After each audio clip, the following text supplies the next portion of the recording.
5ই August 2024 ছাত্র জনতার গণ আন্দোলনে সরকারের পতন ঘটে। এরপর দেশের জনসাধারণের জানমাল ও সরকারি গুরুত্বপূর্ণ স্থাপনার দায়িত্ব হাতে নেয় বাংলাদেশ সেনাবাহিনী। একটি গণতান্ত্রিক বাংলাদেশ পুনঃস্থাপনের লক্ষ্যে সকল রাজনৈতিক দল, ছাত্র জনতা ও সুশীল সমাজকে নিয়ে একটি নির্দলীয় অন্তর্বর্তীকালীন সরকার স্থাপনের সিদ্ধান্ত নেওয়া হয়।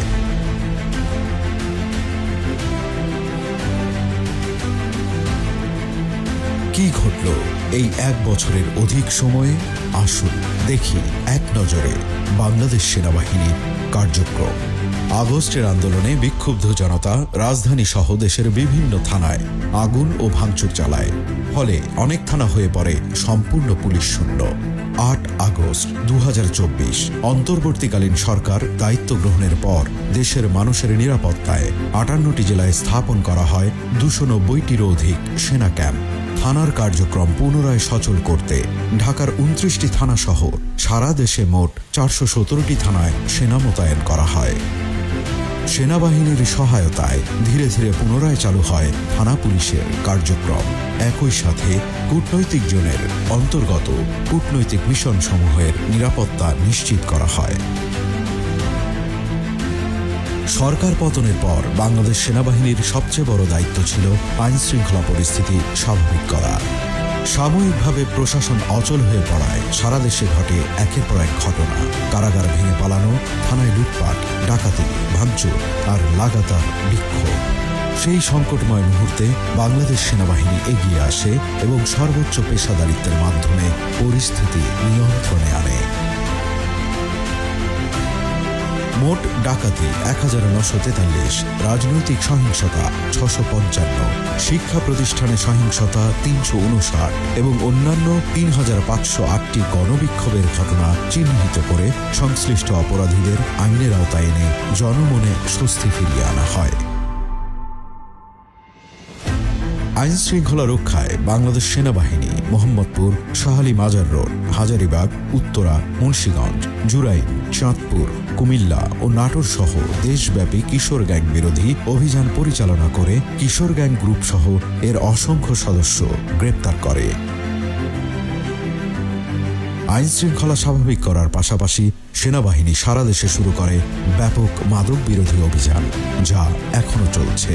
এই বিশেষ অভিযানে এখন পর্যন্ত জব্দ করা হয়েছে ইয়াবা 7,38,135 পিস, ফেন্সিডিল 23,927 বোতল, গাঁজা 9,042 কেজি সহ অন্যান্য মাদক এবং গ্রেপ্তার করা হয়েছে 10,013 জন মাদক ব্যবসায়ীকে। জেনেভা ক্যাম্পে একাধিক অভিযান পরিচালনা করে বিপুল পরিমাণে দেশীয় অস্ত্র ও মাদক সহ বিভিন্ন অপরাধীকে গ্রেপ্তার করা হয়। গত এক বছরে অন্যতম গুরুত্বপূর্ণ কাজ ছিল বিভিন্ন থানা থেকে লুট হওয়া অস্ত্র উদ্ধার করা ও অবৈধ অস্ত্রের ব্যবহার রোধ করা। অন্যান্য আইন শৃঙ্খলা বাহিনীর সঙ্গে যৌথ অভিযানে এ পর্যন্ত উদ্ধার করা হয়েছে 9,944টি লুট হওয়া ও অবৈধ অস্ত্র এবং 2,87,794 রাউন্ড গোলাবারুদ। ঈদ উল ফিতর, ঈদ উল আজহা, বিশ্ব ইজতেমা, শারদীয় দুর্গাপূজা, বড়দিন ও বৌদ্ধ পূর্ণিমা সহ ধর্মীয় অনুষ্ঠান শান্তিপূর্ণভাবে পালনের জন্য পর্যাপ্ত নিরাপত্তা নিশ্চিত করা হয়েছে। নিয়মিত টহল ও বিশেষ অভিযানের মাধ্যমে কোরবানির পশুর হাটে চাঁদাবাজি বন্ধ ও জননিরাপত্তা নিশ্চিত করা হয়েছে।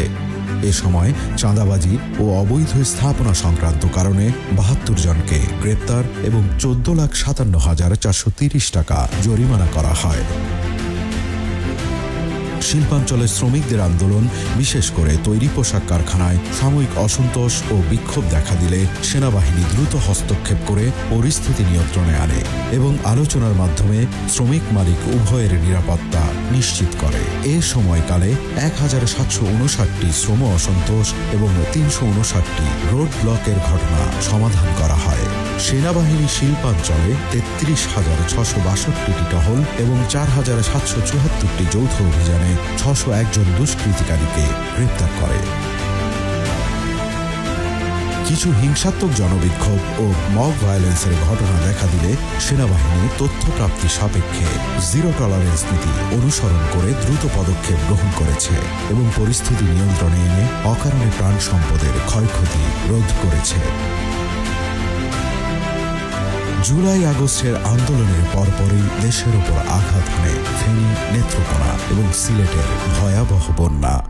সেনাবাহিনীর ক্যাম্প হতে প্রাথমিকভাবে বন্যা সংক্রান্ত দায়িত্বে মোতায়েন হলে সেনাবাহিনী ৫৭,৮৩৯ জনকে উদ্ধার করে। মানবিক সহায়তার ক্ষেত্রেও সেনাবাহিনী ছিল সামনে। চিকিৎসা সেবা, খাদ্য বিতরণ সহ আর্থিক সহায়তা প্রদান করা হয়। এই সময়ে ৩,২৬,৩৪৩ জনকে ত্রাণ সামগ্রী বিতরণ করা হয়েছে, যার মাধ্যমে ৭,১৬,৬৫৪ প্যাকেট শুকনা খাবার এবং ৩,৪০,৫০১ বোতল পানি, এছাড়া ৩,০১,৭৭০ জনকে চিকিৎসা সেবা প্রদান করা হয়েছে। বন্যা ও প্রাকৃতিক দুর্যোগের পাশাপাশি শীতের তীব্রতায় যখন দেশের অসহায় মানুষের জীবন বিপর্যস্ত হয়ে পড়ে, তখন বাংলাদেশ সেনাবাহিনী আত্মমানবতার সেবায় এগিয়ে আসে। দেশের প্রত্যন্ত অঞ্চলের অসহায় ও দুস্থ মানুষের মাঝে লক্ষাধিক কম্বল ও শীতবস্ত্র বিতরণ করে সাধারণ মানুষের কষ্ট লাঘবে পাশে দাঁড়িয়েছে বাংলাদেশ সেনাবাহিনী। এছাড়াও দেশের বিভিন্ন অঞ্চলে, বিশেষ করে পার্বত্য চট্টগ্রামে সেনাবাহিনী মানুষের পাশে দাঁড়িয়েছে নিরন্তরভাবে। দেশের গণ্ডি পেরিয়ে প্রতিবেশী রাষ্ট্র মিয়ানমারের ভূমিকম্প দুর্গতদের সহায়তাতেও এগিয়ে আসে বাংলাদেশ সেনাবাহিনী। মোট ১২০ টন ত্রাণ সামগ্রী পাঠানো হয় এবং সেনাবাহিনীর মেডিকেল টিম ৮৮৫ জন রোগীকে চিকিৎসা সেবা প্রদান করে, যার মধ্যে ১৭টি জটিল অস্ত্রোপচার অন্তর্ভুক্ত ছিল। মাইলস্টোন স্কুলে বিমান দুর্ঘটনায় সেনাবাহিনী দ্রুত উদ্ধার অভিযান পরিচালনা করে। আহতদের চিকিৎসা নিশ্চিত করা হয় এবং উদ্ধার কাজে ২৯ সেনা সদস্য আহত হলেও পেশাদারিত্ব বজায় রাখে। ১৯ অক্টোবর ২০২৫ তারিখে হজরত শাহজালাল আন্তর্জাতিক বিমানবন্দরের কার্গো ভিলেজে ভয়াবহ অগ্নিকাণ্ডের ঘটনা ঘটলে ফায়ার সার্ভিসের পাশাপাশি সেনাবাহিনী দ্রুত উদ্ধার কাজে অংশ নেয় এবং আহতদের চিকিৎসার জন্য সিএমএইচ ঢাকা থেকে প্রয়োজনীয় অ্যাম্বুলেন্স সহায়তা প্রদান করে। অগ্নি নির্বাপন চলাকালে ১৩ জন ফায়ার ফাইটার ও নিরাপত্তা বাহিনীর সদস্য আহত হলে তাদের জরুরি চিকিৎসার জন্য সিএমএইচে স্থানান্তর করা হয়।